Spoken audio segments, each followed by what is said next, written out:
Qual o maior erro? Da onde começar? Nosso maior problema, dentro da própria família. Sim. Por quê? Vamos lá, se eu tenho um filho que eu percebo que o filho teve uma atitude mareada, Sim. qual o certo? Eu corrigir o filho ou eu encobrir o erro do Não filho? é? Corrigir, que tem que corrigir, Precisa senão. corrigir. Sim. Mas muitas das vezes acontece o que ali? Mamãe vem, papai vem, passa a cozer. Vamos pela Sim. cabeça do filho. Sim.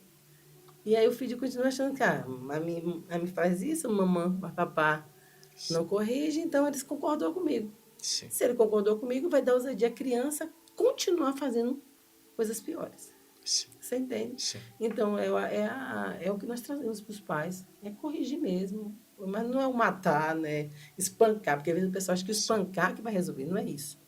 É o sentar, corrigir e conversar. Vem cá, você fez isso, isso foi errado.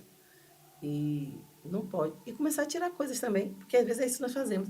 A criança, ele erra, em vez de nós tirarmos alguma coisa, nós damos para ele. O que é que tem hoje estragado a nossa comunidade? Que é uma arma poderosa, poderosíssima, mas que tem acabado com o relacionamento dentro da casa. O móvel. Sim. Como é que o pai ou a mãe pegou a criança de 10 anos ou 9 anos, já dá um móvel para ele? E sem controlar o que ele está vendo ou não.